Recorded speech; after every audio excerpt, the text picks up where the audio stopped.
bienvenue à cette nouvelle série d'initiation, même plus que d'initiation, de comment apprendre à maîtriser Mastro. Évidemment, les gens qui ont déjà suivi la formation, vous allez revoir des choses, ce qui n'est peut-être pas mauvais.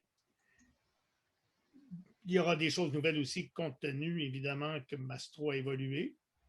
À l'écran, vous voyez le syllabus en 15 semaines, 15 points. Aujourd'hui, démarrage, comment démarrer Mastro quand on l'installe, comment créer, ouvrir et modifier une carte. Essentiellement, c'est ça aujourd'hui. Et vous avez la suite 2, 3, 4. Donc, c'est parti.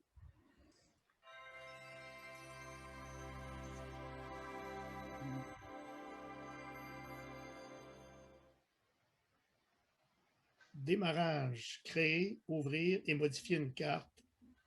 C'est ce qu'on va voir aujourd'hui. Commençons avec le démarrage. Quand vous installez Mastro, vous voyez par défaut ça qui apparaît à l'écran, qu'on appelle l'assistant de démarrage. Vous avez 5 étapes. Dans la première étape, on vous demande simplement de choisir votre langue dans laquelle vous voulez travailler avec Mastro, qui est bilingue. La deuxième étape, on vous demande votre lieu de résidence. En réalité, vous mettez ce que vous voulez. Autrement dit, le lieu que vous mettez, c'est le lieu que vous voulez avoir par défaut quand vous faites des transits, par exemple. Est-ce que, si par exemple, vous êtes astrologue professionnel et qu'en général, vous avez des gens de Montréal ou de Québec ou de Paris, bien, vous mettez cette ville-là qui n'est pas forcément le lieu où vous résidez, mais si vous ne le faites pas vous-même, c'est sûr que vous pouvez vouloir avoir l'endroit où vous résidez. De toute façon, au fur et à mesure que vous travaillez, si vous faites un transit, on verra que vous pouvez ajuster le lieu. Par défaut, on va vous donner le lieu de résidence, le lieu que vous avez choisi ici. Mais avec le décalage horaire, tout ça est automatisé, mais bon, c'est un choix que vous pouvez toujours modifier en cours de route. Dans les préférences, je viens justement de dire qu'on peut modifier les résidences, on peut ajuster l'affichage. Entrez votre ville, cliquez chercher. Si votre ville n'est pas dans la base de données, vous choisissez la ville la plus proche qui se trouve dans la base.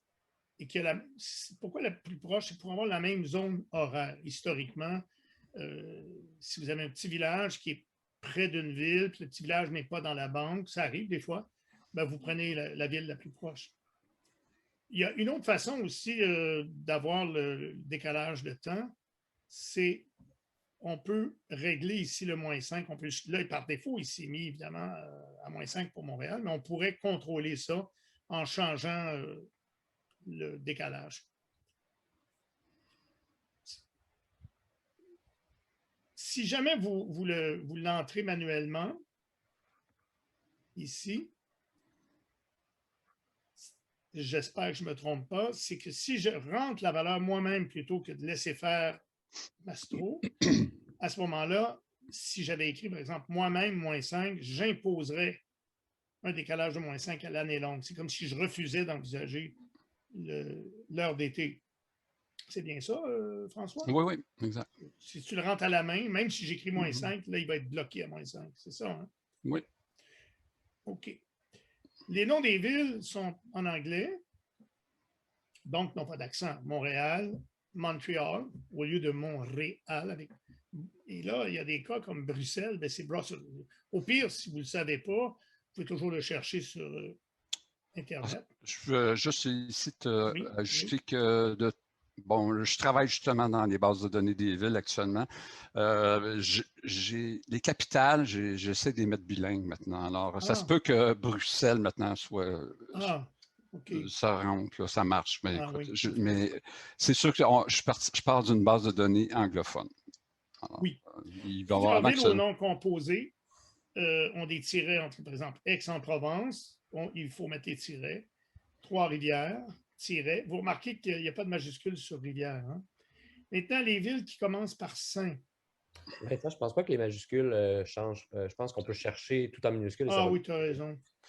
En minuscule, en majuscule, ça n'a pas d'importance. Avec des accents ou pas d'accent. Mastro va il va toujours faire une recherche avec pas d'accent et en caractère, soit uppercase ou lowercase, hein, je veux dire, en petits caractères, je veux dire. Oui. On va tout le temps faire sa recherche. Le saint, ça me causait des problèmes au début. Vous allez probablement, si on ne le sait pas, on est porté à mettre ST, ST-. En fait, il y en a quelques-unes des villes. Ça dépend. Okay. Ici au Québec, on les appelle saints généralement comme ça. Mais il y a des pays anglophones, souvent c'est ST-quelque chose. Oui. Saint John, par exemple. Tu vois. C'est peut-être pour ça que je n'arrivais pas à avoir une opinion Il stable. faut essayer des fois. Donc, il faut l'essayer. SAINT- par défaut en premier. OK. Ensuite, on arrive à la troisième étape et là, on me demande quelle interface je veux. Quelle interface complète, simple ou simple avec interprétation.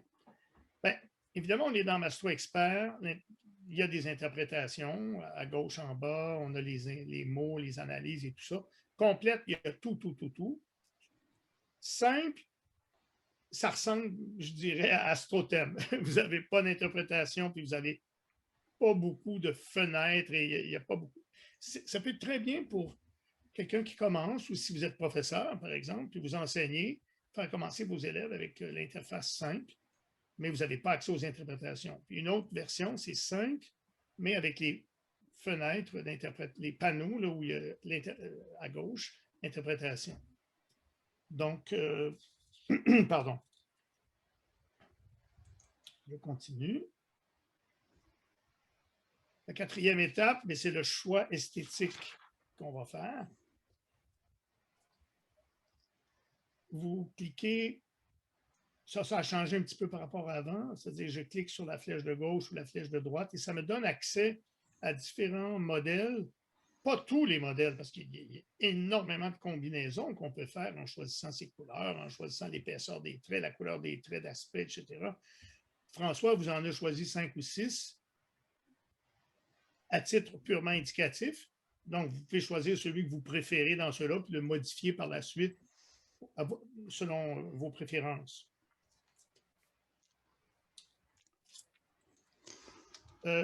J'aurais peut-être dû vous montrer, je pense qu'on va faire l'exercice de sortir temporairement, et je vais vous montrer dans Mastro les fameuses interfaces. Là, actuellement, vous êtes sur l'interface complète, c'est-à-dire que vous avez, vous avez tout actuellement. Maintenant, je vais vous montrer l'interface la plus simple. Donc, c'est dans Outils, c'est le premier choix. Interface, vous voyez, vous avez 3 choix. Simplifier avec interprétation, simplifier. Je vais vous montrer l'interface simplifiée. Ça, c'est nouveau. Autrefois, on pouvait basculer rapidement, mais ça causait des problèmes. Donc, je vais, pour pouvoir basculer, pour compléter l'opération, je vais redémarrer Mastro. Donc, il y a une vingtaine de secondes de temps mort. Je dis OK. Mastro va redémarrer.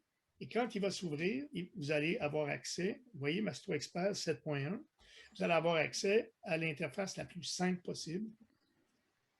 Et nous reviendrons après à l'interface complète. Maintenant,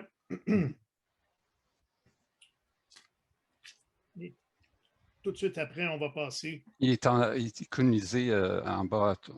Oui, merci. Donc, il est là et il est dans. Voyez-vous comment c'est simple? Donc, vous avez quand même accès à un certain nombre de fonctionnalités. Et là, vous allez me dire, mais là, on n'a plus rien, on ne peut plus rien faire. Non, ce n'est pas vrai. Le truc, c'est de se placer dans l'espace blanc. Ça va revenir souvent dans le cours. C'est que vous vous placez dans l'espace vide, vous cliquez le bouton droit. Ça, c'est universel en informatique. Ça fait apparaître ce qu'on appelle un menu contextuel. Regardez, je clique bouton gauche, il disparaît. Bouton droit, il apparaît. Je vais souvent parler de menu contextuel. Et le truc, c'est bouton droit dans un espace blanc. Et là, vous avez accès à beaucoup de choses qu'on pensait avoir perdues, étant donné qu'on a une interface simplifiée. Je peux même créer une nouvelle carte, ouvrir une carte. Je peux faire beaucoup de choses, mais je n'ai pas accès aux interprétations cependant. Alors, si je veux rebasculer l'interface complète, je retourne à l'interface utilisateur en cliquant sur Outils. Je clique sur l'interface complète et il va se fermer. Et pendant qu'il fait ça, moi, je vais enchaîner avec, on va revenir dans le PowerPoint, la présentation PowerPoint, et on va enchaîner avec créer une nouvelle carte. Alors, c'est parti. Bonjour et bienvenue sur ce tutoriel intitulé Démarrage Mastro, le thème natal. Comment créer une nouvelle carte du ciel et la sauvegarder. Dans les panneaux à gauche, à l'onglet Commandes, on étend le panneau intérieur. On clique sur Nouvelle carte, anneau intérieur. Ceci ouvre la fenêtre Nouvelle carte. On sélectionne la base de données et on entre les informations de la carte.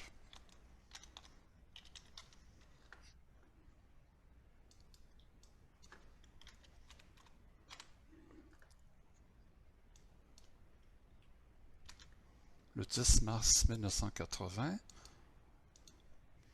à 11h20 à Montréal. Il n'est pas nécessaire d'entrer les accents. Je presse Enter et puis je choisis la ville Montréal-Québec. Automatiquement, Mastro va mettre à jour les valeurs latitude, longitude et différence de temps avec GMT. Les valeurs de différence de temps avec GMT sont négatives pour les longitudes à l'ouest de Greenwich et positives pour les valeurs à l'est de Greenwich. On clique sur OK. On a aussi dans le panneau à droite Info anneau intérieur les données natales. On ne les voit pas hein, dans le panneau à droite. Oui, je savais pas que tu ça me coupé? ferais Ah ouais. Ben oui, parce que sinon, c'était trop petit, François. Ah Donc, ok. Ouais, ok. en fait, ce que François, dans la vidéo, il parlait de ce que vous voyez à droite ici. Ouais, ouais. L'information apparaît là. OK. En fait, il y a trois façons d'appeler la fenêtre d'entrée des données. Soit que je clique sur l'icône Nouvelle carte, ici. Et c'est ce qu'on vient de faire. Vous avez exactement ce qu'on vient de voir avec François. La deuxième méthode, c'est par le menu contextuel. Ah, menu contextuel, il me semble que j'ai déjà entendu ça. Oui, oui, oui. Ah oui, le bouton droit. Nouvelle carte, même icône. Et ça me rouvre encore la fenêtre pour les inputs, les entrées pour une carte. Et il y a également par le menu fichier.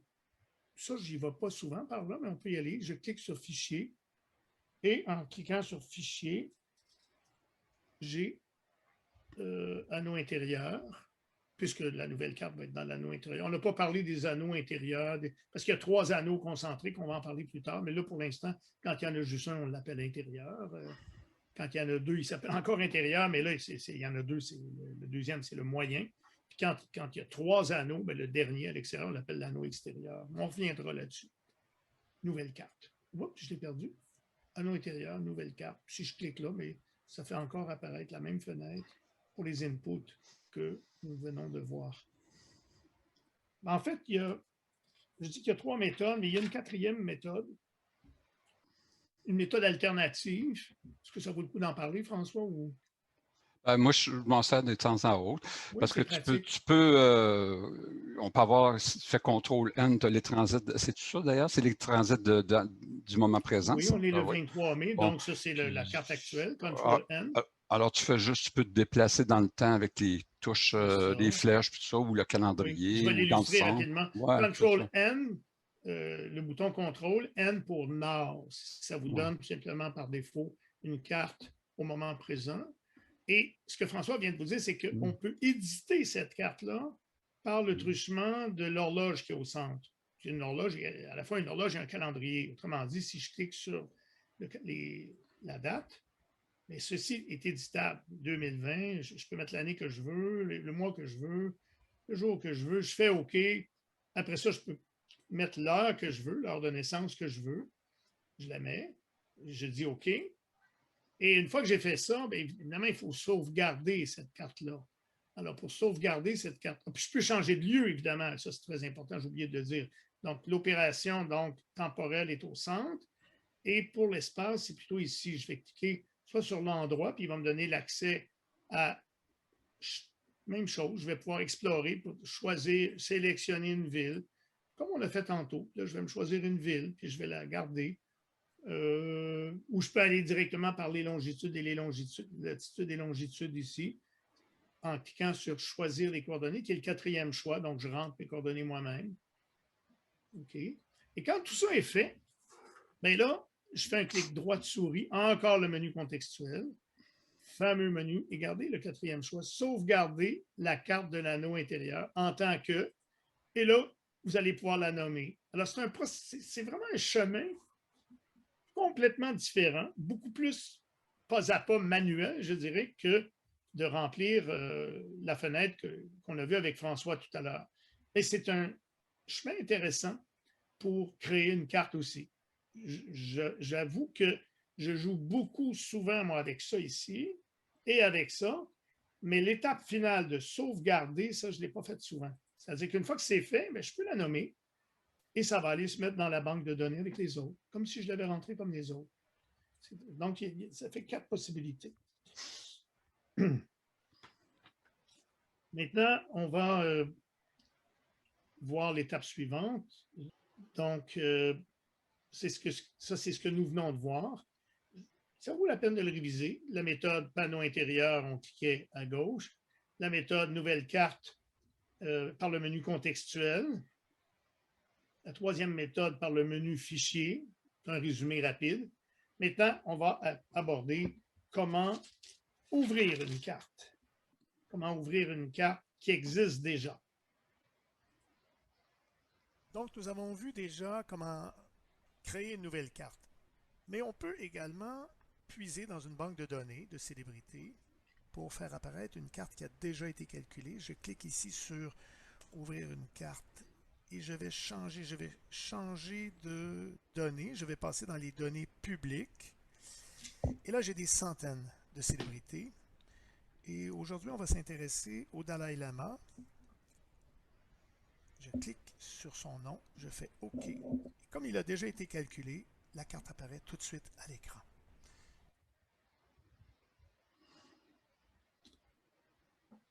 Donc, il y a 3 façons d'ouvrir une carte déjà enregistrée en cliquant sur l'icône « Nouvelle carte » dans le panneau intérieur. Première méthode. Deuxième méthode. Pardon? Tu as dit une nouvelle carte, mais c'est ouvrir une carte. Oui, mais pour ouvrir une carte... Ah oui, c'est une erreur. C'est ouvrir une carte. Ah oui, tu as raison. Je m'excuse. Je l'avais jamais C'est bon, ton PowerPoint, tu l'avais correct. Oui, c'est vrai. Ouvrir une carte. La deuxième méthode, c'est par le menu contextuel, c'est-à-dire le clic bouton droit. Et troisième méthode, par le menu fichier. C'est la même structure que tout à l'heure. Donc, la première méthode, je ne sais pas si vous pouvez vous représenter Mastro. Tout à l'heure, on était là où je pointe avec ma souris. Maintenant, c'est l'autre à côté, c'est-à-dire la petite chemise. Je pourrais vous l'illustrer dans Mastro, mais je pense que c'est assez clair avec cette image-là. Donc, je clique là-dessus. La deuxième méthode, par le menu contextuel, on clique bouton droit n'importe où et c'est le deuxième choix, ouvrir une carte. La troisième méthode, vous vous souvenez tantôt, j'avais fichier, je clique sur fichier anneau intérieur, c'est le deuxième choix, ouvrir une carte. Est-ce que je peux parler d'une quatrième méthode? Avec plaisir. Peux-tu aller dans Mastro? Oui. Là, peut-être que j'avance sur quelque chose de futur. Là. Non, mais ça peut être intéressant parce qu'on a beaucoup de gens qui connaissent déjà tout ça. Oui. C'est un intérêt. C'est de choisir... Je vais suivre. Je ne pense pas que tu as accès. Est-ce que Benoît t'a donné le contrôle sur la souris sur... Est-ce non, que tu sinon, veux vas que je faire prenne... Oui, fais-le tout simplement, c'est assez simple. Oui. Tu vas choisir l'onglet. On définit les termes. Hein. Il y a les menus, les onglets, puis les panneaux. Est-ce que tout le monde est clair avec ça? Mais la semaine prochaine, on va vraiment en parler intensément. Oui. OK. Alors, dans l'onglet, liste, juste à côté de l'onglet commande, ça c'est en haut. En bas de table, tu sais, le menu table, juste en dessous, tu as une icône, voilà, clique là-dessus. Cette icône-là? Oui, cette icône-là. Ben oui. Alors, tu choisis ta carte. Tu cliques sur la carte que tu veux. Ah oui, comme ça. Mais observez qu'on a en haut la base public. On a choisi la base publique en premier. Après ça, on a dit tous les thèmes, parce que si vous avez plusieurs options, si tous les thèmes n'est pas là, vous ne les verrez pas. Là. Ah oui. Il faut cliquer tous les thèmes. OK? Ah oui, on peut avoir public, mais oui, parce que si vous décidez d'avoir juste les événements, s'il n'y a pas d'événements dans cette base-là, ils afficheront rien. S'il n'y en a pas parce qu'ils les ont pas mis. C'est ça, exact. Public, mais c'est ça. Donc, il y aurait eu accès aussi à l'utilisateur, les données personnelles, tutoriels, etc. On va en parler plus tard. Là. Mais là, pour l'instant, par défaut, ça s'est mis sur des données publiques. Je vais revenir à Hank Aaron, le joueur de baseball. Et c'est très rapide, hein? C'est le fun. J'ai une question pour toi. C'est un toggle, si je repèse dessus, il se ferme? Oui? Non? Non, là, tu vas sur l'onglet commande. Il faut que tu recliques sur l'onglet des commandes, le premier, et des onglets. Oui, c'est là. J'ai une question pour toi. Pourquoi normalement, quand c'est gris pâle comme ça veut dire, quand c'est grisé, là, ça veut dire que c'est désactivé. On a l'impression que ça, ici, c'est pas vivant. C'est probablement l'icône. Peut-être que je pourrais changer l'icône, la mettre plus foncée. C'est peut-être pour ça que je ne l'avais pas remarqué. Ouais. OK. Donc, on revient dans le PowerPoint. Et avant de modifier une carte, non, je pense qu'on a fait le tour. On est modifier une carte. On est prêt. Alors, attention, c'est parti. On va écouter François. Passons au point 3, comment modifier ce qui a été sauvegardé. Je retourne au panneau intérieur. Je clique sur « Ouvrir une carte ». Je sélectionne dans la base de données utilisateur le nom Anne. Je clique une fois et puis je clique sur le bouton « Modifier ». Ceci a pour effet de rendre les champs éditables dans la section droite de la fenêtre. Disons que je mets midi 20. Je clique sur OK. Suite au changement, Mastro m'avise de valider la différence de temps avec GMT.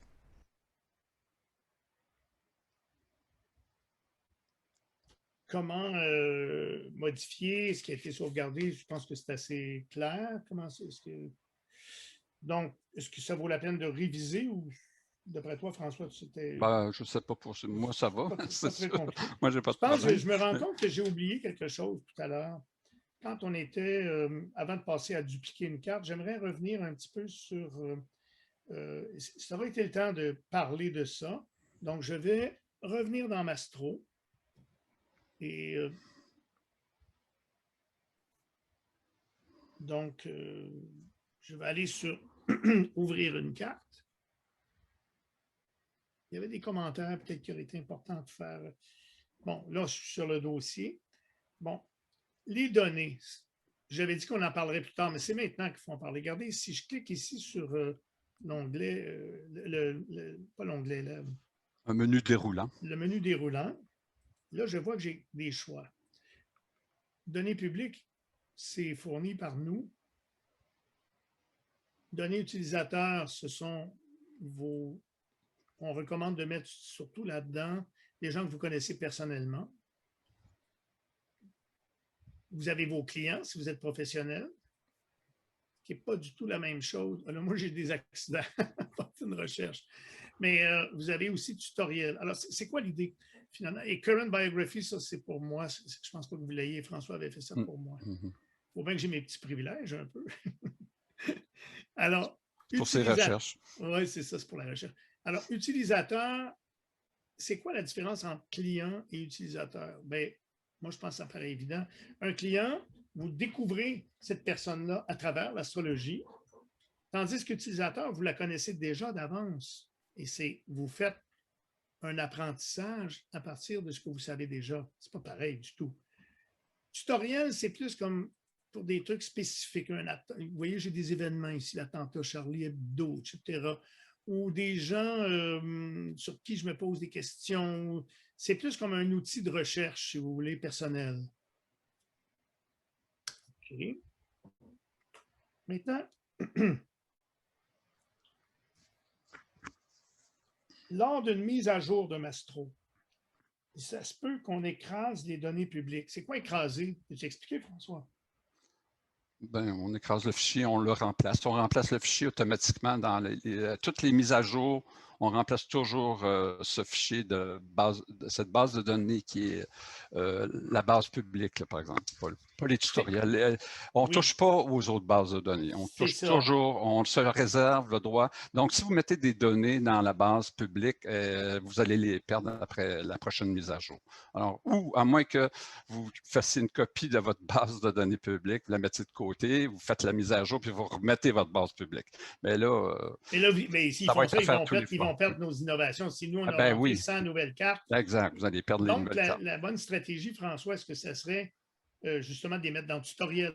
Oui, mettez-les dans vos autres bases de données. Moi, je ne les mettrais pas dans personnel, évidemment, utilisateur, parce que ce pas des gens que vous connaissez, mais des célébrités qui vous intéressent et qu'on n'a pas mises, vous les mettez justement dans la base tutoriel parce que c'est exactement l'esprit de tutoriel. C'est là pour vous aider à réfléchir, à progresser, à apprendre.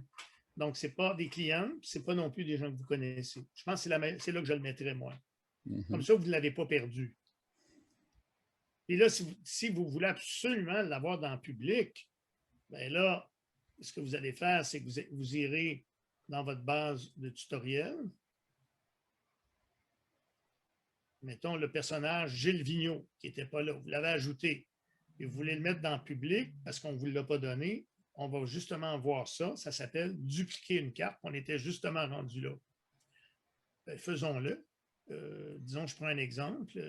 Mettons que j'ai François Truffaut, je pense qu'on l'a, mais mettons que je ne l'aurais pas.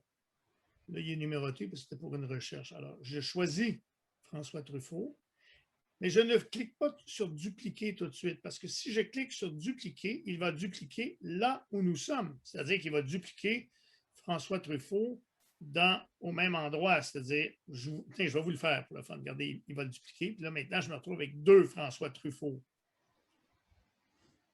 J'ai toujours la possibilité de l'effacer avec le mot effacer, parce que j'en veux pas 2. J'efface. Là, il m'en reste 1. Alors, si je reviens, disons, à 40, Truffaut, Truffaut, et que je veux le dupliquer, je me contente de le choisir, mais je ne duplique pas tout de suite. Je vais maintenant là où je veux le dupliquer.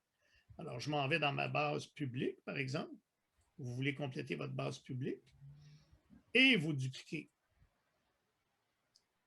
Et là, comme il est numéroté, vous le mettez en premier parce qu'on met toujours, c'est une convention, on met toujours les identifiants avec des nombres en premier. Donc, je vais l'enlever parce que je pense bien que je n'en ai pas besoin parce que je pense que Truffaut est déjà là. Comment je peux aller... Ah non, j'ai dupliqué au lieu de l'effacer. Voyons, effacer. Effacer, oui. Là, je t'ai rendu avec 2. Et j'efface encore. Donc, là, j'ai enlevé le Truffaut, numéro 40. Maintenant, si je veux savoir ce que je l'avais, Truffaut, façon rapide d'y aller, c'est que je sélectionne n'importe quel, je me place n'importe où pour faire apparaître du bleu, comme ça, puis je pèse sur la lettre T, et ça m'amène dans les T.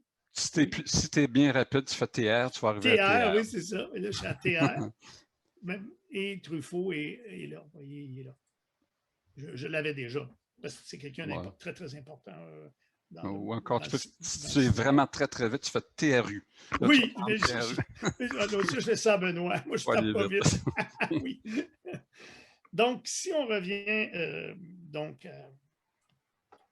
ici à dupliquer une carte, bien là, je viens de vous le démontrer un peu. Je viens de vous montrer comment faire. Donc, dans le fond, c'est couvert. Et nous avons...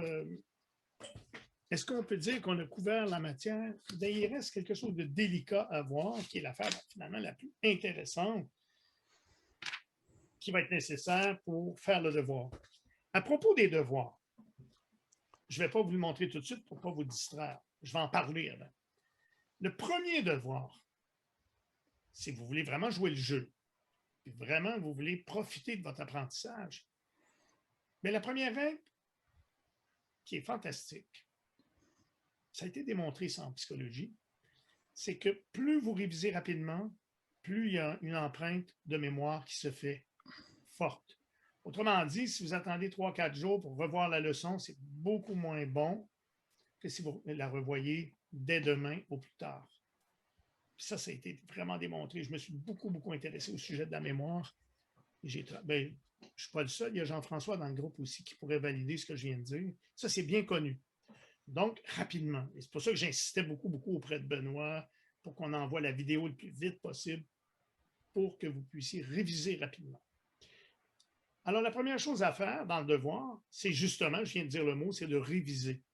Comment? Bien, il y a un texte. Chaque semaine, vous allez recevoir pour réviser 1, la semaine prochaine pour réviser 2, pour réviser 3, et toute la matière qu'on a vue, vous l'avez par écrit. Cette semaine, c'est 8 pages. Ça ne doit pas être très compliqué de lire ça parce que c'est pas mal ce qu'on vient de voir aujourd'hui, mais dans un format écrit. Et ensuite, ça va de soi aussi que vous pouvez avoir envie de revoir la vidéo. Elles vont être plus courtes. Je m'y engage auprès des anciens cette année puisque je vais beaucoup moins dériver que l'an dernier dans des envolées oratoires. Je m'y suis engagé. Donc, les vidéos ne dépasseront pas 1h30, peut-être même plus courtes avec le montage. Et voici maintenant, spécifiquement, à part de donc réviser, de regarder la vidéo, qu'est-ce que vous auriez à faire cette semaine? Voici le devoir. Alors, il va falloir qu'on vous explique un peu comment procéder. Vous avez 3 activités. Monsieur, est-ce que c'est obligatoire? Non, je ne travaille pas pour la police. Mais franchement, si vous voulez profiter du cours, ça vaut vraiment la peine de prendre une petite heure pour faire ça. Vous allez créer la carte de Diana Spencer, la princesse Diana. Créez-la dans Données tutoriel.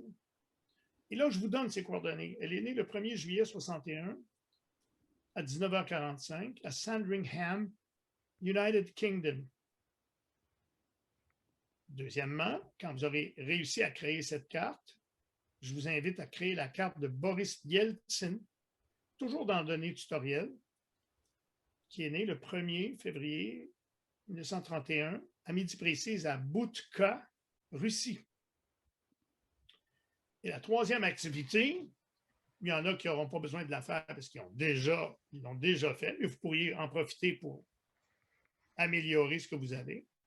Créer les cartes d'au moins 8 personnes que vous connaissez bien, incluant vous-même, mais pas des clients.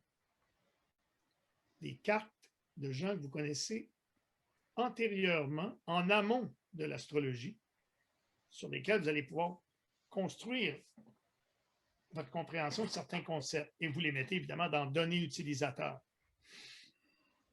Les nouveaux là, qui expérimentent, qui viennent d'acquérir Mastro, c'est un travail. Il faut trouver 8 personnes autour de vous, la famille, les amis proches, des gens que vous connaissez bien. Si vous avez déjà ça, comme moi, je ne vais pas trop parler de moi, mais ça fait plus que 40 ans que je fais de l'astrologie. Des gens que je connais bien, là, j'en ai. Moi, dans mon données utilisateur, j'ai 360 personnes. Donc, c'est sûr que c'est une source d'informations très précieuse. On ne parle pas de clients, là, je parle de gens que j'ai connus, mais c'est le privilège d'être vieux. Plus on est vieux, plus on a de chance de devenir bon en astrologie. Non, mais dans le sens qu'on a beaucoup de vécu. Donc, mais franchement, 8, c'est pas beaucoup. Je sais que ça a l'air gros, la bouchée a l'air grosse, mais moi, si je m'étais écouté, je vous en aurais demandé 20 pour partir. Mais je vous en demande au moins 8. C'est un minimum. Ça doit être moi qui a diminué.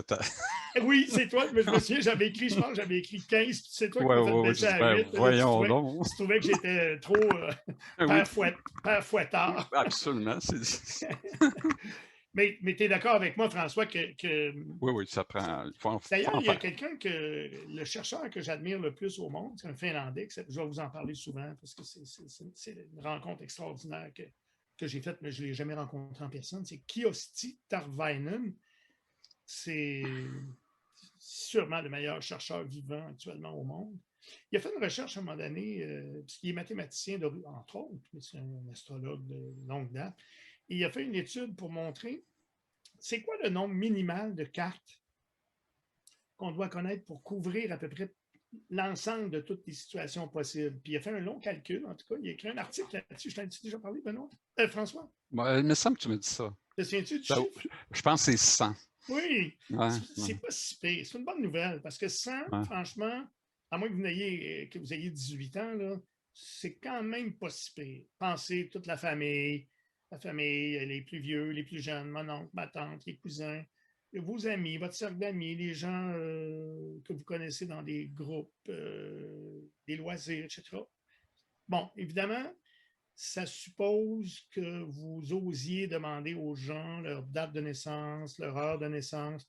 Ça peut être gênant un petit peu pour certaines personnes, mais vous dites que vous n'êtes pas obligé de dire que vous faites de la recherche, puis bon, etc. Donc, c'est ça le devoir.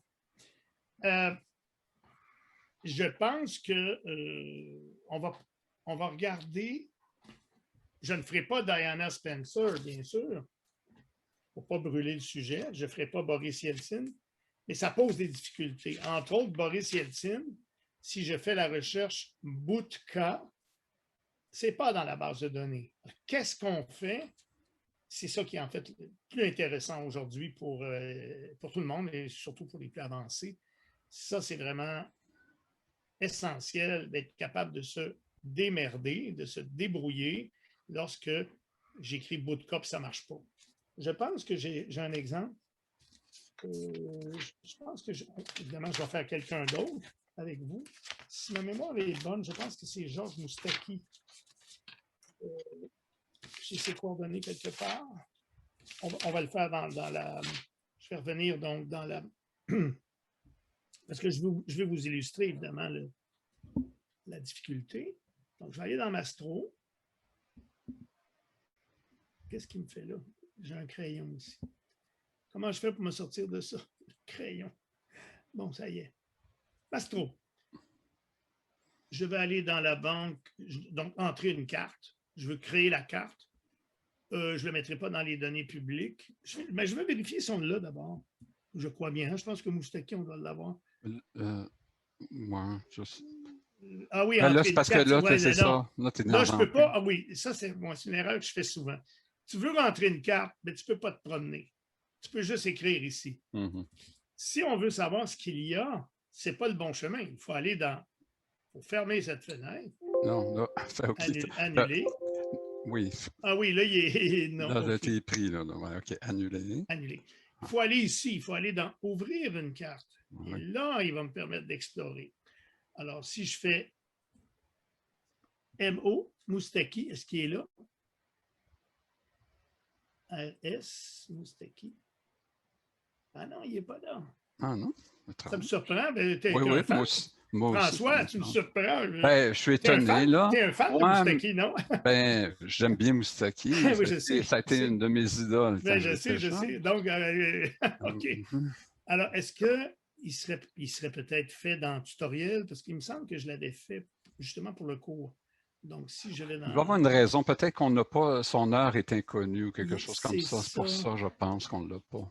Parce que nous autres, il faut dire que dans la base publique, on fait attention. On essaie d'avoir des données de qualité le plus possible, des AA et des A et parfois des B. C'est peut-être ça. Rarement d'autres choses.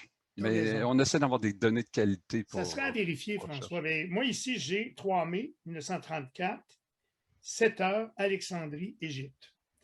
Alors, si je crois que j'avais choisi... Alors, on va essayer de rentrer la carte de Georges Moustaki. Je vais la mettre dans le tutoriel. Hein? Alors, Moustaki. Moustaki. Georges.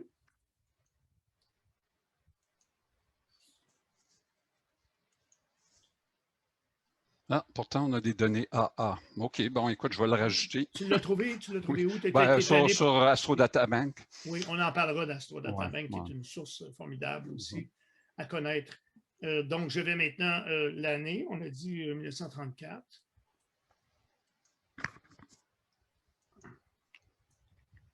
« 3 mai. Donc, on a déjà le mois de mai. 3 mai. Un truc que François m'avait montré, c'est qu'ici, on se met... si je me mets à minuit, je suis à 0 partout. Et ensuite, je rentre les données. 7 heures. J'écris juste 7. That's it. Et voilà maintenant la difficulté qui arrive. Alexandrie. Ça se peut-tu qu'on n'ait pas ça? Si on l'a, ben, ça ne va pas bien démontrer ce que je voulais démontrer, mais bon, tant pis. Alexandrie. Mais En anglais, ça doit être Alexandria. J'ai écrit Possible. Alexandrie, il y a des bonnes chances qu'ils me disent « connais pas Mhm. ». Mais je fais exprès pour me tromper. Il n'est pas content. Donc là, j'ai deux possibilités. J'ai une possibilité de dire « je pense que c'est Alexandria », puis je peux même aller le valider sur Wikipédia ou sur Google. Mais j'ai une autre méthode bien plus simple. Si j'ai un doute, j'enlève le « e », puis regardez ce qui est écrit ici. Commence par. Il n'y a pas besoin d'écrire le nom de la ville au complet. Alexandre. Avec ça, il est content. Et en plus, on peut aller plus loin que ça. Il y a d'autres options de recherche ici. Si je clique ici, ça peut être tout simplement contient. Autrement dit, je pourrais avoir l'exemple, puis il va me donner Alexandria. Puis sinon, le dernier choix, c'est exact. Parce que c'est rare que je l'utilise. Le commence par, en général, il fait une bonne job. Est-ce que Alexandre DR, je vais enlever le I même, Alexandre. Là, est-ce qu'il va répondre à ça? Bien sûr qu'il va répondre. Oh, il y en a beaucoup. Alors, la question maintenant, c'est de savoir, si je clique sur une en-tête, ça classe selon l'en-tête que j'ai cliqué. Évidemment, ici, l'ordre sera alphabétique. Si c'est des longitudes, l'ordre sera numérique. Mais la beauté, c'est que je peux cliquer le pays, puis il va me classer ce que vous voyez actuellement. Ça, c'est une convention universelle en François, c'est vrai. Oui, oui. C'est en informatique, on clique sur l'entête et ça se classe selon. Et là, attention, Canada, Égypte. Donc, on l'a. Regardez comment ça s'écrit. Alexandria, oh my God, Y-A-H, je ne l'aurais jamais eu. Je sélectionne et j'ai mon Moustaki. Donc, ce n'est pas ce que je voulais vous démontrer. Mais mettons que, c'est drôle, je pensais que c'était ça mon exemple parce que je pense que si on fait la princesse Diana, l'endroit où elle est née, Sandringham, je vais vous aider. On va faire Diana, mais on ne le fera pas au complet. Donc, Diana. En passant, Diana, on l'a. Si je vais dans données utilisateurs, là, je ne suis pas à la. C'est pas correct. Je vais tout annuler ça. Je vais aller ici pour voir si on a Diana. Données publiques plutôt, non? Données publiques. Là, ça peut être sous Lady Di, princesse ou Diana. On va commencer avec Diana. Est-ce qu'on a Diana? Non. Cameron Diaz. Donc, on va essayer princesse PR. Princesse, c'est pas ça. Donc, elle serait classée à Lady. Lady Dada. Mais est-ce que je ne l'ai pas? Ça se peut pas. Impossible. Ah, je l'ai appelée par son vrai nom. C'est Diana Spencer. Donc, c'est Spencer. SP. Spencer. Spencer, Diana, princesse. Nous l'avons. Et on voit qu'elle est née, vous voyez ici, Sandringham. Maintenant, je ne suis pas certain que c'est dans la base. Alors, fermons ça. Donc, en d'autres termes, ce que je viens de vous montrer, c'est que vous pouvez vous auto-corriger vous-même. Vous allez rentrer la princesse Diana pour le devoir dans données tutoriels. Quand vous aurez fini, vous irez dans données publiques pour voir si vous arrivez à la même réponse. OK. Alors, allons pour une nouvelle carte que je mettrai plutôt dans tutoriel. Et je mets juste Diana, mettons. Diana.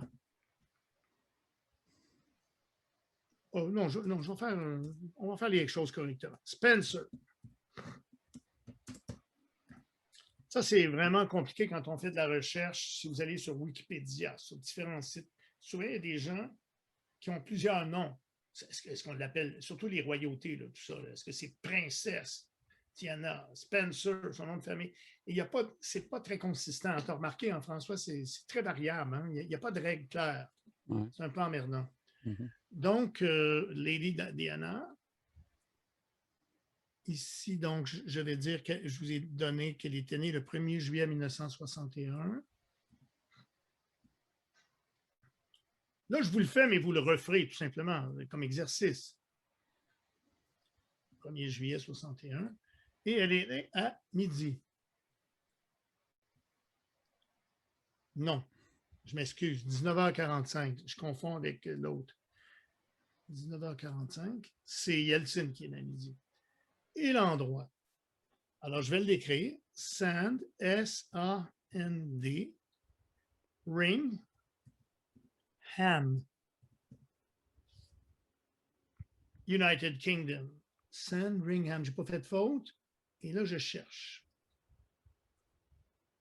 Ah, c'est ça. C'est en plein ce que je voulais. C'est un exemple problématique. Pourquoi? Elle est née dans un petit bourg qui n'est pas listé. Puis ça, François, peux-tu expliquer que ce n'est pas vraiment de la faute de Mastro? Peux-tu expliquer un peu pourquoi ce n'est pas listé et d'où ça provient? Ah, ben, c'est parce que moi, j'ai collecté des données à peu près un peu partout dans différentes bases de données sur Internet, là, à l'époque. On remonte en 2009 à peu près, moi, j'ai fait ça. Alors, j'ai collecté des données un peu partout. Et puis, la plupart des bases de données sont anglaises en partant. Ben là, évidemment, je fonctionne avec les villes qu'il y a là. Puis là, j'ai à peu près 250 000 villes dans Mastro. Bon, on pourrait en avoir plus, là, mais c'est ça qu'on a. Fait que on peut pas, j'ai pas toutes les villes, simplement. Non, Il n'y a pas d'explication que ça. Oui, c'est ça. Non, je voulais juste. Donc, c'est une base de données extérieure que tu Ouais. as largement éditée. Tu as beaucoup travaillé Oui, dedans oui, aussi. oui, oui, oui. Et le problème majeur, évidemment, qui n'est pas un problème astrologique, mais qui est un problème historico-civil ou légal, c'est le passage aux heures d'été, Ouais. les zones horaires. Ouais. C'est un problème sans fin. Ouais, puis moi, j'ai dû relier parce que les bases de données me donnaient, j'avais des bases de données de tel type. Alors, il a fallu que je mixe les bases de données de noms de villes avec, puis là, que je trouve les liens avec les time zones, puis tout ça. Ouais, ça a été compliqué, là. J'ai travaillé un an là-dessus, à peu près. Puis, La bon, référence ultime, si jamais vous avez un doute, c'est Astro Databank, on va y revenir, ou astro.com. On ne le fera pas aujourd'hui, mais c'est un site que plusieurs d'entre vous doivent connaître, mais on va en reparler en François parce que c'est vraiment, on ira même. Et dans cette base de données, c'est dans quel pays, Astro Databank? c'est Suisse. C'est Suisse, hein? C'est Suisse, c'est ça. Mais lui, il n'est pas suisse, je pense que oui. président. Je pense qu'il est suisse-allemand. Il est suisse-allemand, hein? Je pense que c'est suisse-allemand. Ouais. Ça a été longtemps le conjoint de Liz Green, mais qui est impliqué avec eux aussi. C'est absolument phénoménal. C'est la référence ultime. Il y en a d'autres. Il y a AstroThem, il y a différents endroits où on peut avoir des données. Mais là, c'est la référence. C'est là où il y a le moins d'erreurs. Tout le monde s'y réfère. Donc, c'est le fun parce qu'il y a deux outils qu'on verra. Il y a un outil qui vous permet d'aller chercher des thèmes de célébrités. Comme là, on pourrait aller chercher Spencer, Diana, puis on trouverait la réponse sur astro.com. Astro.com, c'est le nom générique, c'est le nom du global, mais dans astro.com, là, je vous parle de Astro Data Bank, la banque de données de célébrités. Il y a environ 65 000 célébrités. Mais en plus de ça, vous pouvez aussi aller sur astro.com et entrer vous-même une carte. Et vous pouvez le faire gratuitement. On verra peut-être comment le faire. Donc, ça vous permet de vérifier. En général, si vous n'avez pas la même réponse entre un logiciel et astro.com, dont je vous parle, les chances sont pas mal meilleures que ce soit astro.com qui a raison. Ils sont là-dessus à temps plein depuis combien d'années? 40 ans ou 35 ans? Ça fait longtemps. Et le gars, il a un doctorat en plus en physique, je pense. C'est très, très solide. Et quand je dis un logiciel, ça peut être Mastro, mais ça peut être d'autres. Donc, quand vous avez des contestations dans un cours avec le prof, vous êtes mêlé, on n'arrive pas à la même réponse, un a tel logiciel, vous pouvez trancher en allant là. Bon.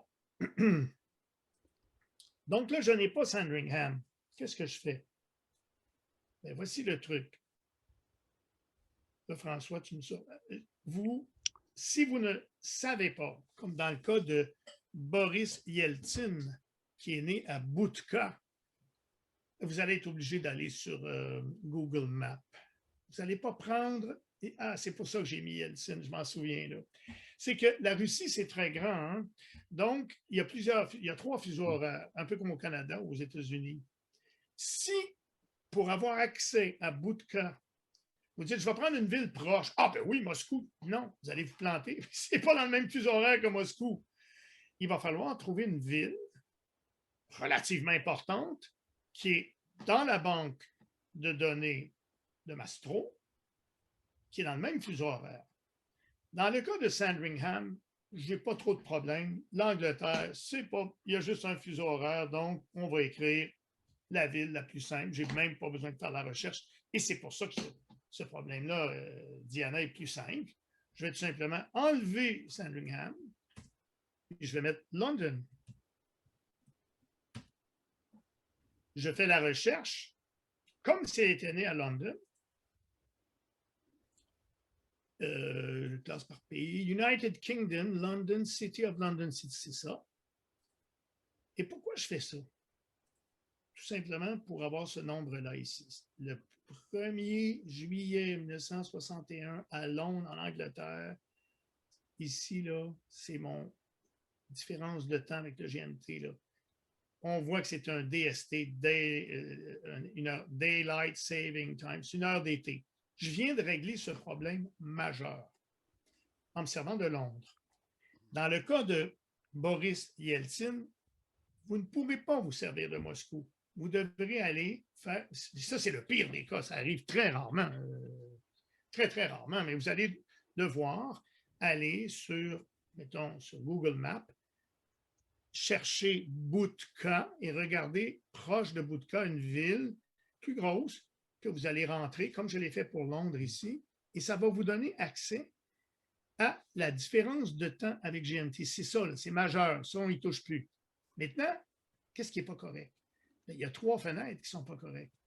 Londres, ce n'est pas Londres que je veux, je veux Sandringham et je n'ai pas la bonne latitude, je n'ai pas la bonne longitude. Donc, j'enlève ça. Je mets Sandringham.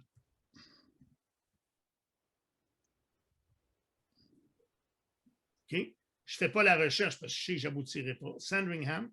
Et là, j'ajuste la latitude et la longitude.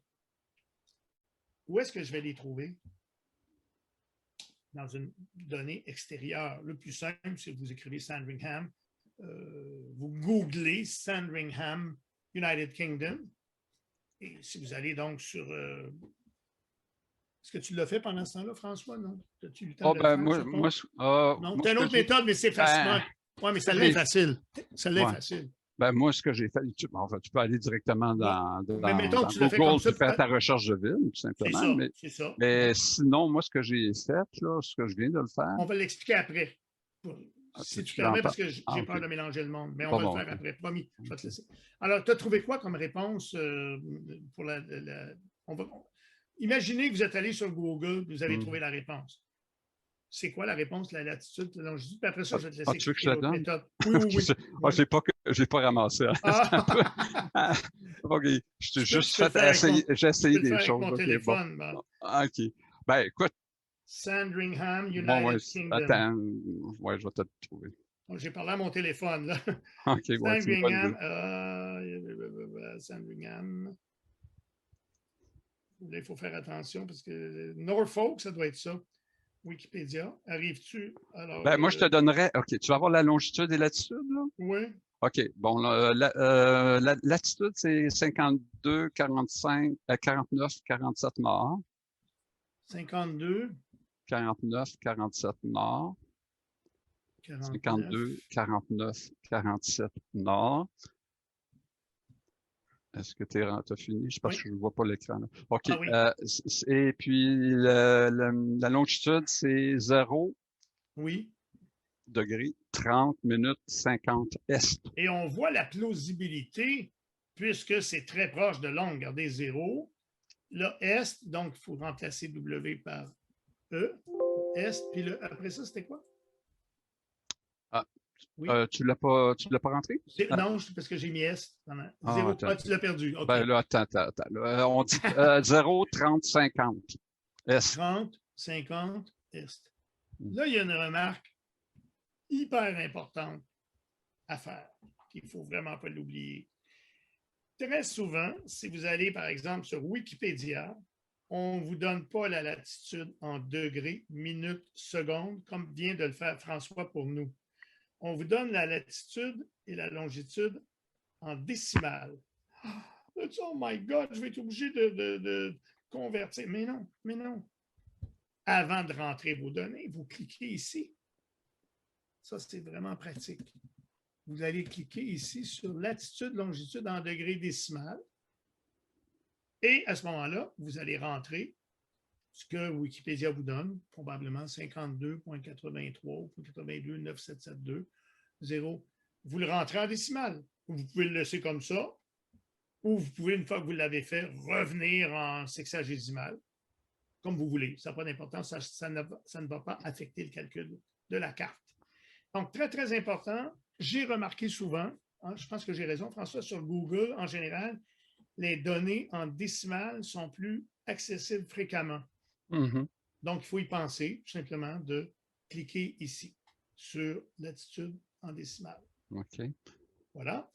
Est-ce que je peux te donner mon truc après oui. là? Oui, bon, moi, après ça, on va expliquer comment conserver les données. Okay. Ça, je ne l'ai jamais fait. Les étapes que j'ai faites, moi, j'ai marqué Sandringham. Oui. J'ai fait recherche, je ne l'ai pas trouvé. Oui. J'ai cliqué ici. L'autre bouton, comme après, commence par, là, tout de suite, le petit bouton à ta droite. Voilà. Et voilà, ça, c'est une innovation. Là, tu vas directement sur Internet, il va te le trouver. Il va chercher sur Internet. Voilà. Ah bien, il tombe exactement Sandringham House. C'est là où j'étais.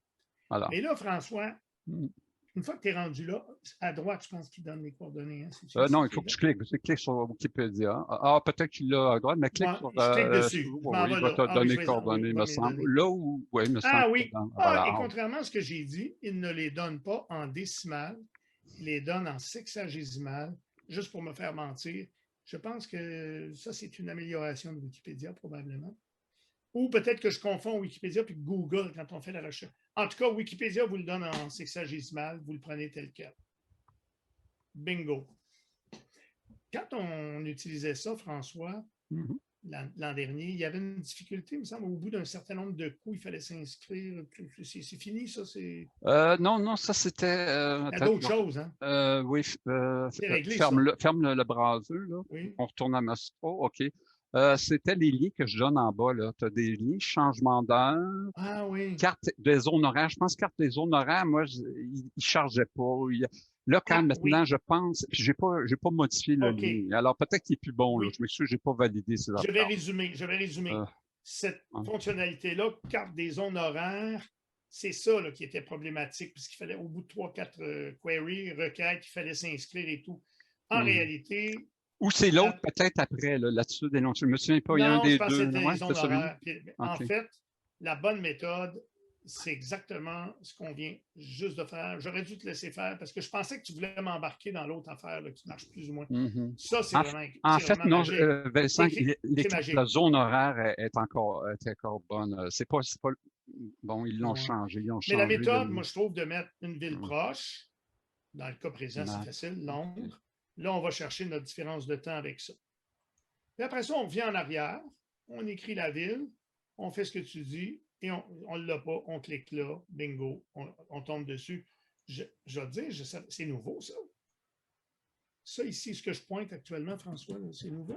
Attends un peu. Je suis en train de les tester. Je m'excuse. Oui, mais fais juste me dire ça, c'est nouveau ce que tu viens d'utiliser. Ça, non, c'était là. Ah, tu vois, je m'en suis jamais servi. Donc, le réflexe qu'on a, on rentre nos noms de ville, on teste si on l'a dans notre base de données. Si on ne l'a pas, on s'en va directement là. Il va nous amener dans Internet. Dit non, on va là, puis on sauve l'étape d'écrire une deuxième fois et d'aller. Il m'envoie tout de suite à la bonne place. Ouais. Ça ne sera peut-être pas toujours ça. C'est génial. C'est génial. C'est hyper simple. Ah oui. Ouais. Bon. Juste une question. La Et carte la des zones Belgique. horaires est bonne, OK? C'est pas là. Je pense que c'est latitude et longitude qui ont Qui changé. demande. Ouais. Ça veut dire que si je Zone horaire demande. est très utile. Allez-y, Donc, si vas-y, tu peux la là, montrer. j'écris, mettons Sandringham, mettons que je ne sais pas que c'est un. Là. Je fais ça. OK. Là, il faut faire un query là-dedans. Il faut que j'écrive le nom de la ville ici, Sandringham, c'est ça? Oui, si tu veux, mais sinon, regarde, tu as la carte carrément. Là, Oui, mais la regarde en haut. carte. Ah oui. Oui, oui, regarde en haut, tu peux te promener. Regarde, Oui, mais c'est petit. mais Là, c'est en gros, puis c'est les heures standards, bien sûr. Oui, non, Mais tu sais, c'est pour te dépanner. Là. Ouais, mais là, je suis mis avec Sandringham. Oui, peut-être. Sandringham. Je cherche.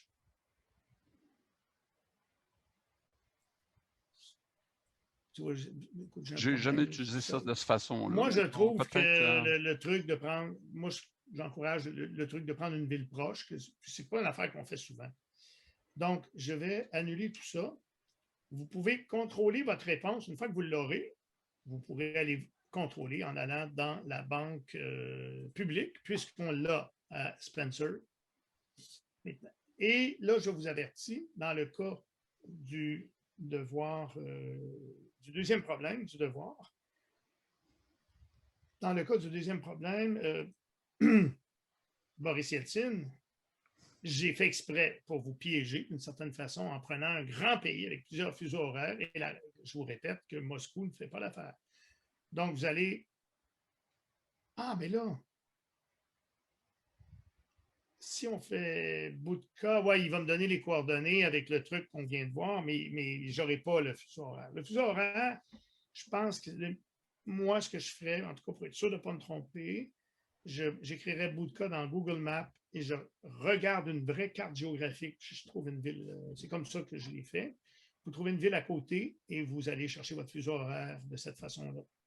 Tout ce que ça vous donne, c'est le fuseau horaire, hein, c'est tout. Ça ne vous donne rien de plus. Mais cette moi, étape ce que je peux rajouter, oui. moi, j'irais vraiment changement d'heure, personnellement. Là.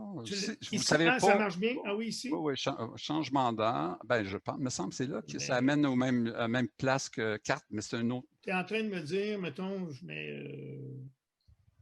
S'il faut que je mette des. Je peux-tu aller directement faire la recherche Boudka sans rentrer ce qui vient avant? Il va-tu l'accepter? Boudka. Là, il me dit, je ne l'ai pas. Oui, on l'a-tu rajouté depuis? Non, OK. Non. Là, une fois que j'ai fait ça, là, tu vas directement à changement d'heure. Moi, j'irais là. Wow! C'est avec ça que j'ai eu des problèmes, je pense. Là, tu rentres Boudka, là. Boudka ici? Oui. Là, il va te proposer s'il y en a plusieurs, il y a plusieurs Boudka. Oui. Wow. Alors là, tu choisis ton Boudka, où tu veux. Afghanistan, c'est où? C'est Russia. C'est Russia. Oui, mais c'est ça, là, il faut. Oui, Russia. C'est Russia, voilà. C'est celui-là. Je pense que c'est celui-là. Là, tu vas voir la zone. Là, tu peux cliquer sur zone. Tu as plein d'affaires que tu peux faire. Là, tu as time zone, tu as toutes sortes de choses. Tu as l'historique des heures. Tu peux aller vérifier. Ben, en fait, ils utilisent la même base de données que Mastro. OK, c'est pas compliqué. Plus, en fait, ils ont plus de villes, eux autres. C'est ça. En fait, ils ont branché plus de villes avec des time zones que Mastro a pu le faire. Comment je fais pour avoir l'historique, là? Other Year? Oui, c'est ça. Other Year. Comme lui, il est né en 1931. Regarde, Show DST, là. Juste en bas. Show DST, là, choisis le drop-down. Voilà, tu peux remonter à 1970. Oh, donc, je n'ai pas 1931, je ne suis pas plus avancé. Non, ça veut dire qu'il est... Mais, va voir la time zone. Clique sur time zone, peut-être. Oui, déjà avec ça, Là, déjà, tu vas voir au moins si le time zone, c'est quoi. C'est plus 5 heures. C'est l'heure de Yert.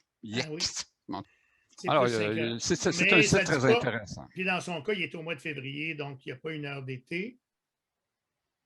Sincèrement, je trouve ça bien. C'est plus raffiné, plus compliqué, plus savant, plus détaillé. Mais le truc de y aller, de dire je prends une ville proche, dont je ne vous donne pas le nom, là, vous allez la trouver, c'est pas mal aussi. C'est plus simple, c'est un petit peu plus long, mais ça fonctionne très bien. Donc, je vous encourage à explorer ça et résoudre le problème pour Yeltsin. Vous avez une semaine pour regarder ça. Je pense que... Ah, il reste une dernière chose, mais on pourra attendre la semaine prochaine. Quand on va compléter la solution pour Bootcamp, on verra la semaine prochaine parce que la leçon de la semaine prochaine commence toujours avec la réponse, c'est-à-dire qu'on revoit le devoir. Je commence toujours avec ça. Et j'en profiterai à ce moment-là avec François pour vous montrer comment inclure ces nouvelles fonctionnalités. Je pense que c'est une suggestion de Carole Meyer. Hein? Comment inclure ce qu'on vient de faire, le travail qu'on vient de faire sur Bootcamp ou sur Sandringham, comment l'inclure pour l'avoir à l'avenir? C'est-à-dire qu'on peut enrichir nous-mêmes, l'usager peut enrichir sa base de données. C'est bien ça, François? Oui. Trouves-tu que c'est une bonne idée d'attendre plutôt la semaine prochaine? Il me semble Oui, peut-être. On va passer à Ceci termine le contenu aujourd'hui. Et il nous reste une vingtaine de minutes pour répondre à des questions. Bon, de toute façon, est-ce qu'il y a des questions qui commencent à rentrer? Oui, Régent demande.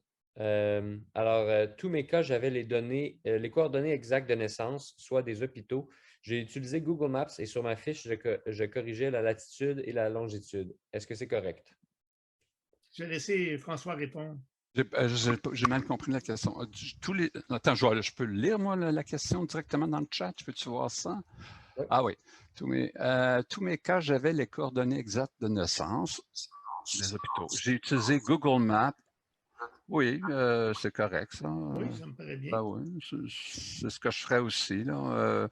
À moins que ça dépend. Si la ville est déjà. Si toutes tes personnes sont nées à Trois-Rivières, Québec, bien, on les a, les villes. Tu n'as pas besoin de rentrer. Tu as juste à faire la recherche. Puis quand tu cliques sur la bonne ville, puis Mastro va tout de suite te mettre les longitudes, les bonnes longitudes et latitudes. Oui. En tout cas, approximativement similaire à celle que tu trouverais dans Google. Parce que ça dépend des bases de données qu'ils utilisent. Bon, il y a des petites variantes. Bon, ça peut-être qu'il y a 1 minute à côté, 2 minutes à côté. Tu sais, c'est proche, c'est des valeurs proches. Tu vas les retrouver donc dans Mastro et dans Google. Mais là, pour les petits villages, c'est ce qu'on expliquait tout à l'heure. Si, mettons, c'est un petit village qui n'est pas listé dans Mastro, tu peux toujours utiliser. Non, mais tu n'auras pas besoin toujours d'aller chercher les longitudes là-dessus, dans ce cas-là. Ça, c'est certain parce qu'on ne les a pas. On ne les a pas dans la base de données. J'ai dû essayer, là, depuis qu'on se parle, 20 villes alentour de Bootcamp. 20 villes? J'ai trouvé ailleurs sur le site longitude, latitude, j'ai rentré ça. Puis là, ça disait UTC plus 5. J'ai mis 5, puis ça n'a pas sorti rien. Fait que je comprends pas. C'est pas ça qu'on te demande de faire.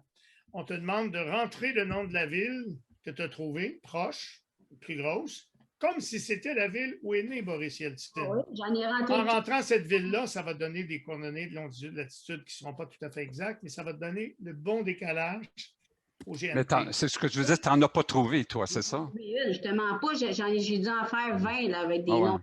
Ça se peut, écoute, les villes de Russie, on en a moins qu'ailleurs. Je vais te dire bien honnêtement, là, j'en avais pas tant que ça à l'époque. Je pense que moi, je l'ai, la réponse. La semaine prochaine, j'ai une carte, mais il me semble que j'avais eu un problème aussi avec les villes étaient écrites en russe, puis j'avais dû trouver la carte en anglais. Parce qu'on pas qu'on travaille avec l'anglais, tu es probablement avec les noms russes. Là. Moi, j'aurais une question. Oui. Savoir comment je peux utiliser Mastro pour faire une carte d'une personne dont je n'ai pas l'heure de naissance. Elle n'a aucune idée de son heure de naissance. Bon, OK. Je vais répondre à ça en allant... je vais essayer de répondre à ça. OK. Est-ce que vous le voyez, mon Mastro, oui. à l'écran? Oui. Oui. Bon, alors, imaginons... Est-ce que vous voulez donner les coordonnées ou c'est sans le nom, parce que c'est privé, mais je peux mettre ZZZ. Vous pouvez me donner les coordonnées que vous voulez, si vous voulez. Non, vous ne voulez pas? OK, d'accord. Je vais mettre quelqu'un... mettons que la personne est née le 23 mai à 20h21, que c'est maintenant, mais que je n'ai pas l'heure. OK, donc je suis 000. C'est bon? Et là, je ne sais pas quoi faire. La première des choses, mais là, c'est un choix, c'est personnel ce que je vais vous dire, mais je suis fortement en désaccord avec l'idée de dire on va faire une carte solaire en plaçant, par exemple, le soleil à l'ascendant, comme si la personne était née le matin, ou en plaçant tout simplement le soleil au milieu du ciel, comme si c'était né à midi. Jusque-là, ça va, on peut faire ça, mais le problème que je vois, quand je vois des gens faire ça, c'est qu'au départ, ils font quelque chose de spéculatif en disant, bon, on fait ça, mais on sait très bien que ce n'est pas une carte réaliste, c'est une heure symbolique, à peu près. Et là, tout à coup, il y a une espèce de bascule cognitive, et là, au bout de 10 minutes, c'est comme si les gens oubliaient la décision qu'ils ont prise au début, à savoir qu'il s'agit d'une carte spéculative. Et là, tout à coup, ils commencent à analyser la carte comme si c'était une vraie carte avec les maisons. Mais ça ne va pas, là, c'est pas logique. Je veux dire, je ne peux pas aller dans la précision de la précision des cuspides de maison, puis des mètres de ci, mètres de ça, sur une carte dont je sais au départ que c'est une carte fausse. Mais on a le droit de faire une carte fausse, mais on n'a pas le droit d'y poser des questions aussi précises. Donc, je pourrais très bien dire, on va la faire à midi, cette carte-là. Et bon, on va mettre l'endroit, mettons, Montréal. Ça serait quoi la précision qu'il faudrait mettre? Parce que là, tu vois, précision XX, ça veut dire quoi, ça? Ah, c'est la qualité. Justement, c'est les codes selon Lois Rawdon. Alors, exact, évidemment, ici, donner 100 heures de naissance, c'est X. Donner 100 heures de naissance, je mettrais X. C'est bon. OK. Maintenant, comment je vais la traiter? Alors, je fais Montréal. Là, je choisis Montréal. Et là, je fais OK. Et c'est là que les problèmes commencent. C'est que les gens font ça, puis après ça, ils oublient d'où ils viennent. Et là, tout à coup, ils se mettent à analyser cette carte-là comme si elle était, comme s'ils analysaient une carte dont je connais l'heure. Ça contredit tout. Je veux dire, ces mêmes personnes-là peuvent te dire après que c'est important de rectifier. Rectifier, on en parlera à un moment donné, c'est retrouver l'heure exacte, étant donné une grande incertitude ou une petite incertitude sur l'heure, à partir d'informations qu'on a sur la personne, en général, à partir d'événements de sa vie. Mais si je vois la nécessité de rectifier, puis je suis prêt à mettre des heures de travail là-dessus, je ne vois pas c'est quoi l'idée de faire une carte comme ça, puis de l'analyser comme si elle était complète. Par contre, j'ai le droit de le faire, à condition de faire ce qui va suivre. Et c'est la réponse à votre question, elle arrive. Si je fais ça, je me suis mis à midi, premièrement, parce que c'est là où mon erreur est moyenne et la moins grande possible. Si je me mets à 0 heure, c'est sûr que ma lune, puis que la personne est là à 11 heures du soir, la lune elle va être vraiment loin, là. Elle va être à 12 degrés d'erreur. Si je me mets à midi, ma lune aura au plus 6 degrés d'erreur, à peu près, puisqu'elle voyage à peu près 12 degrés par jour, donc la moitié d'une journée, c'est 6 degrés. C'est pas si pire. C'est sûr que l'ascendant et le milieu du ciel, ça n'a aucun sens. Mais c'est le fun avec Mastro. Je vais dans Outils, je vais dans Préférences. Là, j'anticipe un peu sur la matière de la semaine, des semaines à venir. Et je vais tout simplement dans Planète. On va revoir ça, là. Et l'anneau intérieur, c'est l'anneau dans lequel on est présentement. Et je le dis, ne tient pas compte de l'ascendant et ne tient pas compte du milieu du ciel. Je les enlève. Et même, j'aurais tendance à enlever la Lune. Parce que la Lune risque d'avoir quand même 6 degrés d'erreur. Avec des orbes, je comprends, là, mais je risque de mettre des aspects ou de rater des aspects qui n'ont pas d'affaire. Et là, je regarde la carte. Qu'est-ce que j'ai maintenant? J'ai la carte sans la Lune. Vous allez me dire, oh, l'ascendant est encore là. Non, non, non, non. L'ascendant est là à titre purement indicatif, mais en réalité, il n'est plus là comme point. C'est-à-dire que le mot A qui était à l'intérieur, comme les planètes n'est plus là, le M qui était à l'intérieur n'est plus là. Autrement dit, il n'y a pas, si je fais par exemple tous les aspects, je clique tous les aspects, il y aura, regardez, ça s'arrête au nœud. Autrement dit, ça part du Soleil, Lune, Neptune, Pluton, le nœud, et il n'y a rien à propos de l'ascendant. Je n'ai pas tenu compte du tout de l'ascendant, il n'y a aucun aspect à l'ascendant et aucun aspect que fait l'ascendant ou reçoit l'ascendant. Et si je scroll, je glisse, regardez, le soleil, le prochain, ça devrait être la Lune. Hein? Mais non. Soleil, tout de suite après, j'ai Mercure. Ici. La Lune est disparue. Donc, vous ne verrez pas la Lune dans les aspects. Maintenant, cette carte-là, je peux quand même l'analyser. Là, c'est sûr que quelqu'un qui est complètement dépendant pour ses analyses de la domification, il est vraiment mal pris. Allez, surtout pas dire que Mars est en maison 11. Ah oui, il est dans un club sportif, il fait du sport avec du monde. Mais non, Mars n'est pas dans la maison 11. Les maisons devraient disparaître. D'ailleurs, est-ce que je peux t'interrompre là-dessus, oui, Vincent? oui, il y aurait peut-être l'option, je peux te la proposer maintenant. Oui, ben oui. Si tu fais un clic droit, menu contextuel. Oui. Ah oui, je l'ai. Choisis configuration rapide sans heure de naissance. En bas. Ah oui. Ah, bravo. En bas. Voilà. Ah! Est-ce que, François, oui. On va faire un test. Je vais retourner dans Préférences. Je vais mettre... ça, je ne suis pas certain. Je me souviens plus. On va le vérifier. On va tout cocher tout. Cocher tout, ça veut dire que je prends... Oui, c'est pas tout que je veux, c'est cocher tout court. Cocher tout, je décoche. Cocher tout, il va prendre même des affaires que j'utilise. Pas l'âge, Junon, tout ça. C'est cocher tout court. Cocher tout court, il s'arrête au milieu du ciel. Il ne prend pas l'élite, la lune noire. De soleil à MC. Pourquoi je fais ça? Mais pour vérifier ce que tu viens de me dire, je fais... Là, il m'a remis... il m'a pas mis... Ah, il est encore... Ah, c'est un... Comment je l'enlève, ça? Qu'est-ce que tu veux enlever? Je veux enlever... Voilà, comment je fais pour sortir de la configuration rapide? Ah, reclique dessus. C'est un toggle. Reclique dessus. Un toggle, peux-tu expliquer? C'est une bascule. Ben, c'est une bascule. On clique sur le même bouton, non, ça fait oui, ça mais là, tu n'es pas sur le bon bouton. Oui, je le cherche. Là. En bas. Mais regarde des crochets. Regarde les crochets. Voilà. Oui. Ah, j'enlève le crochet. Ben oui. Et là, je retrouve ma lune et ça répond à ma question. Ça veut dire que ce que j'ai dit tout à l'heure à madame, d'aller dans outils préférences, c'est un travail inutile, c'est beaucoup plus rapide de prendre bouton droit, de dire... oui, peut-être. Configuration rapide. Configuration rapide sans heure de naissance. Il enlève la lune, il enlève la... fais tous les aspects, par contre, je ne suis pas sûr, là, dans tes... Quand tu fais tous les aspects, qu'est-ce qu'il va-tu les saisir? Qu'est-ce qu'il va les mettre? Je ne suis pas certain. Ah, la lune est encore là.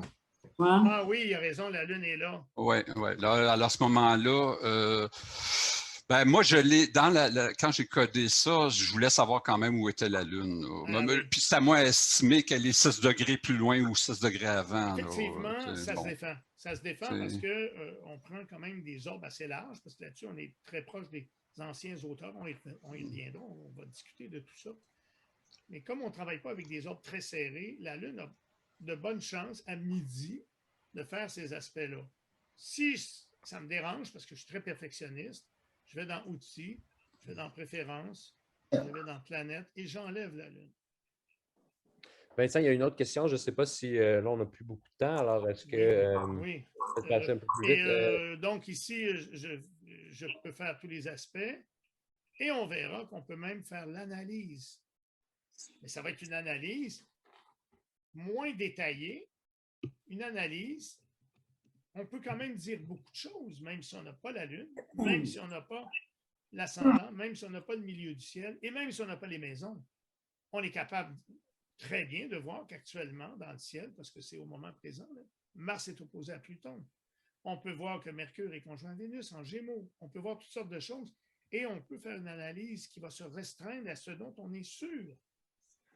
Et c'est pour répondre à... Qui m'a demandé ça? Regardez, on a Art en premier, c'est pas surprenant. Nathalie, je pense que ça va demander Nathalie. Ça. Donc, Nathalie, faute de grille, vous allez manger du merle. Vous laissez tomber une précision illusoire, vous placez l'heure à midi et vous vous contentez de ce que vous avez et vous analysez avec ce que vous avez. Et on voit, par exemple, qu'avec toutes ces planètes en Gémeaux, Mercure conjoint Vénus, le mot art sort très haut, en effet, etc. Bon. je réponds à la prochaine question. OK. Alors, Lina demande si la maison 1 commence à 8 degrés 21 et se termine à 29 degrés du bélier, quel est l'ascendant? Y en a-t-il un signe plus important que l'autre? 8 degrés 21 du poisson. Ah, l'ascendant, c'est le poisson. En poisson, c'est toujours la cuspide. Toujours la première, l'aiguille. C'est l'aiguille, c'est ça. L'ascendant, c'est nettement le degré exact là, où se fait le début de la maison 1. Et là, dépendant des systèmes de maison que vous utilisez, c'est sûr que le bélier aura son importance aussi dans la description du sujet, mais on est quand même sur la 2e ou la 3e décimale. Ce n'est pas ce qui va primer. Dire, oui, moi, j'aurais tendance à dire que la personne est ascendant poisson avec les caractéristiques du poisson, plus que bélier. Okay. Est-ce qu'il y a d'autres questions? Oui, Ginette Trudel, mais il faudrait que tu actives ton micro. Oui, OK. Alors, ce principe-là, est-ce que ça se trouve être toutes des maisons égales? Si on va avoir un... Ça se trouve être pas de maison. Il n'y a pas de maison, OK. Il n'y a aucun sens de domifier si on n'a pas l'air. OK. Il faut s'interdire. Là, François a mis des maisons égales. On pourrait les enlever. Il y aurait pu même les enlever. OK. C'est la question. En réalité, ce n'est pas des maisons, c'est des signes. C'est les signes. Oui, c'est ça. Et c'est voilà. Paramétrable dans les préférences. Tu peux les enlever, ces lignes-là même. Oui. OK. Mais dans la fonctionnalité, François, où tu fais ça, là, configuration rapide, sans heure de naissance, tu pourrais avoir une fonctionnalité qui efface les lignes pour qu'il n'y ait pas cette question-là, la question de Ginette, justement. Mais il faut enlever l'idée qu'il y a des maisons. Il faut vraiment effectivement, les maisons ne sont pas là. Regardez, les chiffres ne sont pas là. Regardez. 8, 9, 10, 11, 12. On les a, là. Ouais. Quand je fais ce que François a créé, on a il n'y a plus de chiffres. Là, va-t'en dans la configuration, va-t'en dans préférence, je veux dire, là. Fais le menu préférence, oui. OK. Va-t'en dans apparence, je sais que je déborde, là, je m'excuse. Ben, oui. Puis là, va cliquer sur allonger les lignes de configuration rapide, là. Allonger la ligne entre les signes, enlève-la. Oui, mais si je fais ça. Clique ça. Oui, fermer. OK, je vais t'expliquer aux gens. Okay. Ce choix-là, je ne le connaissais pas. Ouais, non, c'est nouveau. C'est un choix qui est valable juste en configuration rapide. Ça ne va pas affecter, ça ne va pas enlever vos lignes. Là, j'enlève l'allongement et ça fait exactement ce que j'ai demandé à François. Il y a l'option. Okay. C'est bien, c'est très bien. D'abord, je vais reposer ma question. Ginette. Oui, je repose ma question. Si on va avoir des maisons égales. Ben ça, c'est autre chose. Juste une minute. Vous voulez des maisons égales dans le contexte où vous ne connaissez pas l'heure de naissance ou vous voulez des maisons... Non, si vous faites ça, vous êtes excommunié. Vous êtes excommunié. Je vais vous brûler sur un bûcher. Vous allez me chicaner. OK. Plus que chicaner, je vais vous brûler.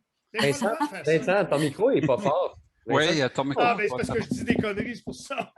Peux-tu monter un peu ton... Mais c'est quoi, mais j'ai pas saisi, c'était quoi l'idée qui conduit à l'excommunion? Mais il n'y a pas de maison. Ah, dans ce cas-là, non. Ben non, oui. Non, il n'y en a pas de maison. Vous devez sortir vous devez sortir, renoncer à l'univers, renoncer complètement à l'univers contextuel, conceptuel des maisons. Pas de maîtrise, pas de maison. C'est illégal. C'est du délire. Okay. D'abord, là, est-ce qu'on peut mettre, à partir de l'image qu'on a ici, on peut rajouter les aspects avec les planètes? OK. Oui, regardez, là. Ben oui. OK, parfait. Ça marche. Et les mi-points. Et là, vous êtes bien contents. Michel Charpentier, qui est avec nous dans son cours, où j'avais assisté une fois, avait pris l'exemple de Georges Saint-Pierre. Il avait fait le thème de Georges Saint-Pierre à ses élèves. Georges Saint-Pierre, on n'a pas son heure de naissance, malheureusement. On sait qu'il est vierge. Et il avait montré à ses étudiants tout le jus qu'on pouvait sortir à l'aide de Mastro sans connaître l'heure de naissance. Alors, il avait fait le thème comme ça, sans la lune, sans l'ascendant, sans le milieu du ciel. Là, il avait fait tous les aspects, mais en incluant les mi-points. Autrement dit, tout ce que je peux sortir à partir de ce que vous voyez à l'écran. Pas de maison, pas d'ascendant, pas d'MC. Et ma foi, le portrait, c'était pas aussi bon qu'un portrait. On peut toujours améliorer un portrait. On peut devenir aussi bon que Raphaël, mais c'était pas si mal. C'était digne d'un bon portrait robot de la police, mettons. Mais c'était pas du Raphaël. Bon, ben super. Alors, merci tout le monde. On se revoit sinon la semaine prochaine, dimanche, Merci à la d'être même là. heure. Merci beaucoup. Oui. Merci. À Au bientôt. revoir. Bonne semaine. Allô.